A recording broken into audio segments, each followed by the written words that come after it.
Hello students, start करते हैं अपना अगला वीडियो एसेट्स से रिलेटेड। उम्मीद करती हूँ कि आपने पिछली वीडियो में जो 3 पॉइंट्स कराए थे वो आपने अच्छे से ध्यान से सुन लिए होंगे और समझ लिए होंगे।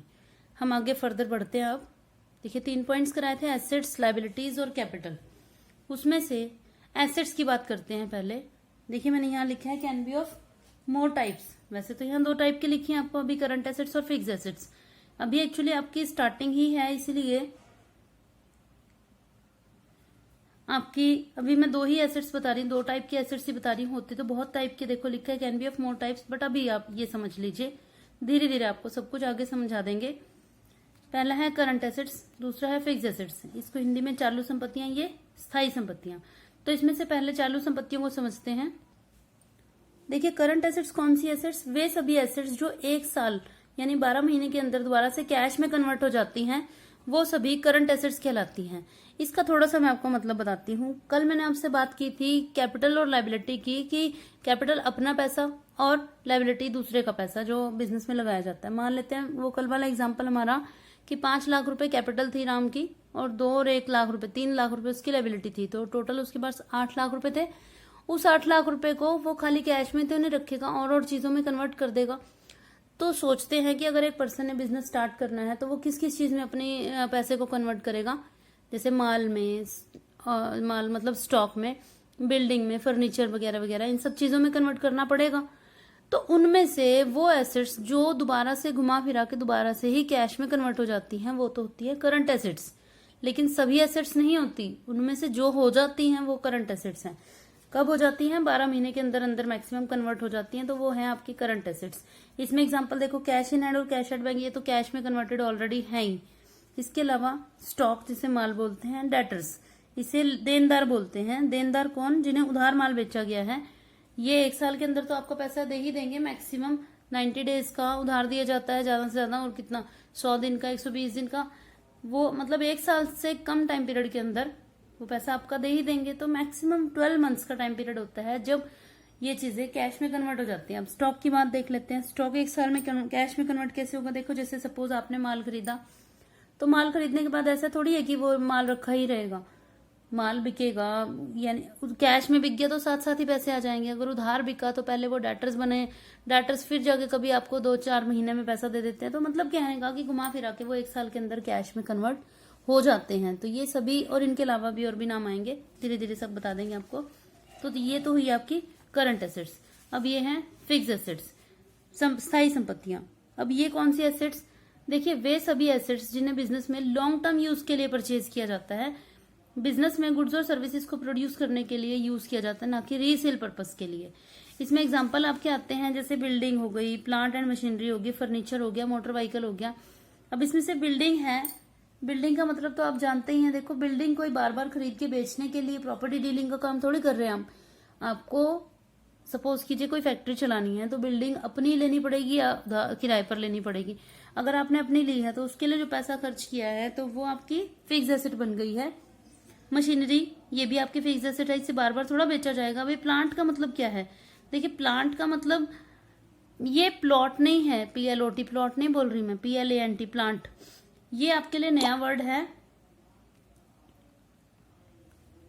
प्लांट का मतलब होता है ग्रुप ऑफ मशीन्स। देखिए जब एक ही मशीनरी लगाई गई है तो वो मशीनरी है, लेकिन बहुत सारी मशीनरीज का ग्रुप लगाया गया है, यानी कि आपका काम एक मशीन से नहीं चल रहा है, आपको बहुत बड़ा एक प्लांट लगाना पड़ रहा है, मतलब बहुत सारी मशीनरीज का ग्रुप लगाना पड़ रहा है, तो वो क्या होता है? प्लांट होता है। जैसे कपड़ा बनाने के लिए एक अकेली मशीन नहीं होती है, पहले धागा बनाने की अलग मशीन होगी, कपड़ा बुनने की अलग मशीन होगी, कलर करने की अलग होगी, कटिंग की अलग होगी, तो वो सारी मशीन आपको लगानी पड़ेगी, तो वो प्लांट हो गया।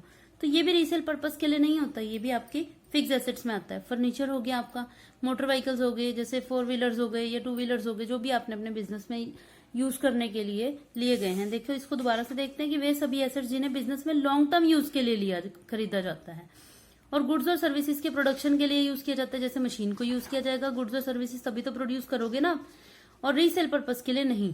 तो ये सारी आपकी फिक्स एसेट्स आ जाती हैं। ये आप अपने पास यहां से भी नोट कर सकते हैं, या आपको जैसे भी ठीक लगे बुक में से भी आप नोट कर सकते हैं। आगे देखते हैं। अब अगला पॉइंट है हमारा लायबिलिटीज का। देखिए कल वाली जो पिछली हमारी वीडियो थी उसमें हमने लायबिलिटीज की बात करी थी। तो अब जैसे एसेट्स 2 टाइप की होती हैं, ऐसे लायबिलिटीज भी 2 टाइप की आपकी बता रही हूं मैं। अब करंट लायबिलिटीज चालू दायित्व, वो चालू संपत्तियां थी, ये चालू दायित्व है। और फिक्स्ड यानी कि लॉन्ग टर्म लायबिलिटी गैर चालू दायित्व। बिल्कुल सेम इसी तरीके से वे दायित्व, देखो भुगतान इसका भी करना है और इसका भी करना है। ये वो पैसे हैं या जो भी कुछ है, ये आपकी देनदारी है जिसको आपको देना है। तो 1 साल के अंदर अंदर अगर आपको इनकी पेमेंट करनी है तो वो करंट लायबिलिटी कहलाएंगी। लेकिन अगर आपके पास 1 साल से ज्यादा का टाइम है पेमेंट करने के लिए, कि आपको 5 साल में, 10 साल में, 20 साल में उनका पैसा चुकाना है, तो वो long term liability, fix liability भी बोला जाएगा उसको। इसमें करंट लायबिलिटी के एग्जांपल्स हैं, देखिए bank overdraft, creditors, short term loans वगैरह वगैरह। बैंक ओवरड्राफ्ट क्या होता है, देखिए बिजनेसमैन के लिए करंट अकाउंट की फैसिलिटी होती है। उसमें उसका जितना पैसा डिपॉजिट होता है उससे उसको ज्यादा निकालने की अनुमति होती है। फॉर एग्जाम्पल, जैसे एक बिजनेसमैन का अकाउंट है किसी बैंक में, करंट अकाउंट 3 लाख रुपए उसके पड़े हैं, तो बैंक ने उसकी एक लिमिट बना दी है 7 लाख रुपए की, 8 लाख की, 10 लाख की। तो इसका ये मतलब है कि अगर उसके अकाउंट में 3 लाख रुपए हैं और 10 लाख की उसकी लिमिट है, तो वो 3 से ऊपर 7 लाख रुपए और निकाल सकता है। तो ये क्या हो गया, बैंक ओवरड्राफ्ट। ओवरड्राफ्ट कितना हुआ, 3 लाख तो उसके अपने थे, 7 लाख उसने और निकाले, 7 लाख बैंक ओवरड्राफ्ट है। तो इसको वापस करने का टाइम पीरियड 3 मंथ्स का होता है, तो इसीलिए ये करंट लायबिलिटी मानी जाती है। उसके बाद ये क्रेडिटर्स होते हैं जिनसे आपने उधार माल लिया है। अब जिनसे उधार माल लिया है तो उनको पेमेंट दोगे तभी तो वो अगला माल आपको देंगे। आप उनकी पेमेंट ही रख के बैठ जाओगे तो वो अगला माल कैसे देंगे, बिजनेस भी तो चलाना है। तो उनको भी जितना जल्दी हो सके पेमेंट देनी होती है। जितनी जल्दी आप पेमेंट दोगे उतनी जल्दी आप अगला माल लोगे। तो ये भी आपके करंट लायबिलिटी में आती है। शॉर्ट टर्म लोन्स कौन से होते हैं, जो बैंक से लोन पास कराए हैं, वो कुछ महीनों के लोन पास कराए हैं। जैसे लोन कई तरह के होते हैं, short term, middle term, long term. तो इसमें हम शॉर्ट टर्म लोन लेंगे जो 1 साल से कम टाइम पीरियड के होते हैं। बैंक आपसे 1 साल से पहले आपसे उससे पैसे ले लेता है, तो वो शॉर्ट टर्म लोन्स हैं। अब देखते हैं लॉन्ग टर्म लायबिलिटी को। देखो लिखा हुआ है कि वे सभी दायित्व जिनका भुगतान, यानी वे सभी लायबिलिटी जिनका 1 साल से अधिक की अवधि में भुगतान किया जाना है। इसमें एग्जाम्पल है आपके लॉन्ग टर्म लोन्स। यहाँ शॉर्ट टर्म था, यहाँ लॉन्ग टर्म है, यानी कि आप 5 साल का, 10 साल का, 15 या 20 साल का लोन पास कराए। और डिबेंचर्स, अब ये डिबेंचर्स क्या है, इसकी डिटेल आपको आगे दी जाएगी। अभी आपके लिए सिर्फ नाम है आपका, इसको समझ लीजिए। ये सब आपके एग्जाम्पल हैं किसके, लॉन्ग टर्म लायबिलिटी के। तो चलिए 2 पॉइंट आपको क्लियर हो गए, आगे देखते हैं। अगला हमारा पॉइंट है एक्सपेंसेस का, जिसे हिंदी में व्यय बोलते हैं। अब एक्सपेंसेस क्या होते हैं, देखो बिजनेस है, बिजनेस में पहले पैसा लगाना पड़ता है, बहुत सारी तरह से पैसा लगाना पड़ता है। तो यहाँ कंफ्यूज होने की जरूरत नहीं है कि किस तरह के खर्चे को क्या नाम दिया जाए। एक्चुअली आपको मैंने फर्स्ट वीडियो में बताया था कि हम ये पॉइंट्स जो बेसिक टर्म्स कर रहे हैं, ये है क्या, ये अकाउंट्स की एबीसी है। एबीसी का मतलब क्या होता है कि किस तरह की चीज को आपने क्या नाम देना है। इसको आप इस नाम से बुला सकते हैं, इसको इस नाम से बुला सकते हैं। तो ये हम एबीसीडी सीख रहे हैं। तो हमने ये देखना है कि बिजनेस में हम एक्सपेंसेस किसे कहेंगे और किसे नहीं कहेंगे। जरा मैंने बिल्कुल सिंपल लैंग्वेज में लिखा है, तो आप समझ लीजिए जरा। बिजनेस चलाने के लिए जिस व्यक्ति की सेवाएं ली जाती हैं, उसके बदले जो भी भुगतान करना पड़ता है वह एक्सपेंसेस कहलाते हैं। अब इस बात का क्या मतलब है, देखो आप बिजनेस स्टार्ट कर रहे हैं, बिजनेस आपका चाहे पुराना है चाहे नया है, दिन भर में हजारों खर्चे होते हैं। अब आपको बिजनेस में जिसकी सर्विसेज लेनी है, आपके माइंड में कुछ एग्जांपल अगर आ रहे हो तो आप उनको ये नीचे मैं एग्जांपल बता रही हूँ उनके साथ मैच करना, देखना कि आपके दिमाग में भी यही एग्जांपल आए थे क्या। अब देखते हैं, अगर फैक्ट्री किराए पर आपने ले रखी है तो बदले में क्या देना पड़ेगा, किराया। वो क्या है, एक्सपेंस है। तो मैंने ऊपर क्या लिखा कि बिजनेस चलाने के लिए जिस व्यक्ति की सेवाएं ली जाती हैं। अब देखो आपने फैक्ट्री किराए पर लिया तो फैक्ट्री की सेवा लिए, फैक्ट्री आपके नाम थोड़ा कर दिया। आप जितना टाइम उसको यूज करोगे आपको उसके बदले में क्या देना पड़ेगा, रेंट देना पड़ेगा। तो जो भी भुगतान करना पड़ा वो एक्सपेंस है। तो आपको ये शायद समझ में आ गया कि रेंट क्या है, एक्सपेंस है। मशीन चलाने पर जो बिजली का बिल देना पड़ेगा वो क्या है, इलेक्ट्रिसिटी बिल। मशीन हमने चलाई है, बिजली का बिल तो आएगा, तो वो हमने बिजली की सर्विसेज यूज करने के लिए बिजली बोर्ड को जो पेमेंट करी है वह एक्सपेंस है। तीसरा, आपके वर्कर्स भी तो काम कर रहे होंगे, उनके बदले जो आपको देना पड़ेगा वो या तो वो वेजेस होंगी या सैलरीज होंगी। तो वेजेस और सैलरीज में क्या फर्क है, जो दिहाड़ी मजदूर होते हैं, जो दिन में जितना काम कराया आपने उतने पैसे आपने दे दिए, तो वो वेजेस होती हैं। ये दैनिक मतलब डेली बेसिस पर दी जाती हैं, और सैलरी होती है मंथली दी जाती है, चाहे काम कम है ज्यादा है तो सैलरी फिक्स होती है, ये देनी पड़ती है। उसके बाद फोर्थ है माल को यहां से वहां ले जाने का व्यय। अब माल अपने आप तो उड़ के इधर से उधर जाएगा नहीं, कच्चा माल मंगवाना है, तैयार माल वहां से वहां भेजना है, तो टेम्पो का, गाड़ी का, किसी चीज का खर्चा होता है जो ट्रांसपोर्टेशन का, उसे क्या नाम देंगे, कैरेज। तो ये क्या है, टेम्पो वाले की, गाड़ी वाले की, ट्रक वाले की हमने क्या ली है, सर्विसेज ली है, उसके बदले उसको कुछ तो भुगतान करोगे, वो क्या है, एक्सपेंस। आई थिंक आपको ये एक्सपेंस का टॉपिक समझ में आ गया। लेकिन लेकिन लेकिन यहाँ पर एक मेन पॉइंट है कि आप ये सोच रहे होगे कि मशीन खरीदने के लिए आपने मशीन वाले को सपोज करो 5 लाख रुपए भुगतान कराओ, जिससे मशीन खरीदी है उसको 5 लाख रुपए दिया, तो ये भी एक्सपेंस है। तो बच्चों ध्यान रखो, ये एक्सपेंस नहीं है, ये कुछ और है। अब जो अगला पॉइंट मैं करा रही हूँ वो इसी से रिलेटेड है। आपने मशीन खरीदी है, यहाँ मशीन की सर्विसेज नहीं ली, मशीन पूरी ही खरीद ली है। देखो यहाँ पर जैसे मैंने बात की थी, फैक्ट्री किराए पर ली है तो रेंट है, लेकिन अगर फैक्ट्री अपनी खरीदी है, उसको पेमेंट दी 50 लाख रुपए की फैक्ट्री खरीदी है, तो वो एक्सपेंस नहीं आएगा आपका। आपने यहाँ ध्यान रखना है कि अगर सर्विसेज आपने किसी की ली है, उसके बदले में जो भुगतान किया जा रहा है वो आपका एक्सपेंस है। यानी कि सिंपल सी एक बात कि आप पैसा दे रहे हैं और बदले में कोई चीज नहीं आपके पास आ रही, कोई एसेट नहीं आ रही है, आपके पास सर्विसेज आ रही है बदले में, तो वो एक्सपेंस है। लेकिन अगर आपके पास एसेट आ रही है बदले में, तो वो एक्सपेंस नहीं है। चलिए अगला टॉपिक, एक्सपेंडिचर। आप नाम को देखकर कंफ्यूज मत हो जाइए, वो एक्सपेंसेस है, ये एक्सपेंडिचर है, इसे खर्चा बोलते हैं। नॉर्मल लैंग्वेज में, नॉर्मल हम अपनी डेली रूटीन की लाइफ में एक्सपेंसेस को खर्चा बोल देते हैं, लेकिन अकाउंट्स की एबीसीडी अलग है। मैं बार बार बोल रही हूँ, इसमें जिसको जो नाम बताया जा रहा है वही नाम देना है। अगर आप उल्टा सीधा कोई भी नाम दे देंगे कि एक्सपेंडिचर को हिंदी में आप व्यय बोल देंगे और एक्सपेंसेस को खर्चा बोल देंगे, तो वो बिल्कुल गलत हो जाएगा। इसीलिए आपको पहले ये सिखाया जा रहा है ताकि आप आगे की बात बाद में समझ सके। एक्सपेंडिचर खर्चा, संपत्तियां, मैंने इसको अंडरलाइन किया, ये क्या, एसेट्स, खरीदने पर होने वाला खर्चा। जैसे अभी पीछे मैंने एग्जाम्पल दिया कि मशीन खरीदी और 5 लाख रुपए पेमेंट करी है, तो वो 5 लाख रुपए एक्सपेंसेस नहीं है, तो वो क्या है, वो एक्सपेंडिचर है, वो खर्चा एक्सपेंडिचर है। अब यहाँ पे मैंने संपत्तियां खरीदने की बात करी। संपत्तियां तो अभी 2 तरीके की बताई थी आपको, फिक्स्ड एसेट्स और करंट एसेट्स।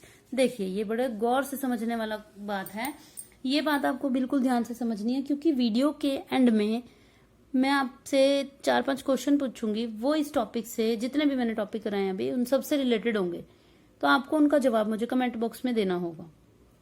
तो सुनिए इस बात को, फिक्स्ड एसेट्स, इनको खरीदने के लिए जो खर्चा किया जाता है उसे कैपिटल एक्सपेंडिचर कहा जाता है।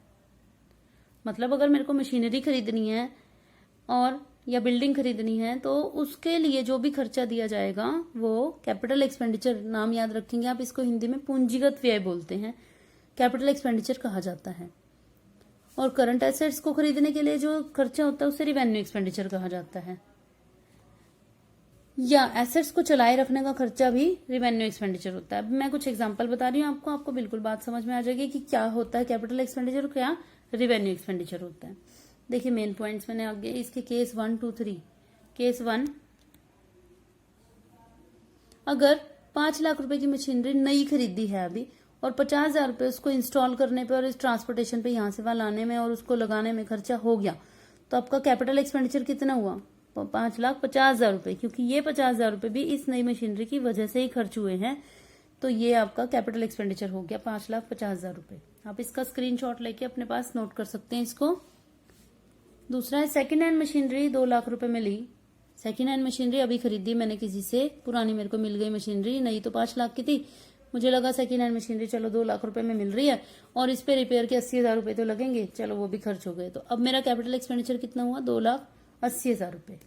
समझ गए आप लोग। लेकिन अब केस 3 भी देखिए, अगर मेरे पास एक मशीनरी पहले की है, पुरानी है, मतलब पहले से मौजूद है, अभी नहीं ली मैंने, और वो पुरानी घिस गई है बिल्कुल, और उसको रिपेयर कराने पे भी मेरे 50,000 रुपए खर्चा आया, तो वो क्या है, रिवेन्यू एक्सपेंडिचर है, 50,000 रुपए।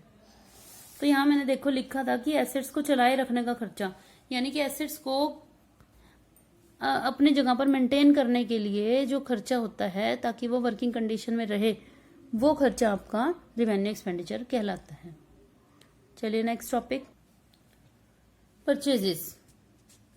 जब रीसेल पर्पस के लिए गुड्स खरीदे जाते हैं तो उन्हें परचेजेस कहा जाता है। अब गुड्स तो आप समझते हो माल क्या होता है, देखिए, एक सपोज करते हैं कि एक दुकानदार को आप सपोज कीजिए कि कपड़े की दुकान का एग्जांपल आप अपने माइंड में लेकर चलिए। तो जैसे आप सपोज उस दुकान में एंटर होते हैं तो आपको क्या क्या नजर आता है? उसमें एक काउंटर भी नजर आता है, उसमें एसी लगा हुआ है, उसमें स्टैच्यूज रखे हुए हैं, उसमें फैंस की फिटिंग है, शीशे की फिटिंग है, बहुत सारी फिटिंग्स हैं, बहुत कुछ है वहां पर, और साथ में कपड़ा भी रखा हुआ है।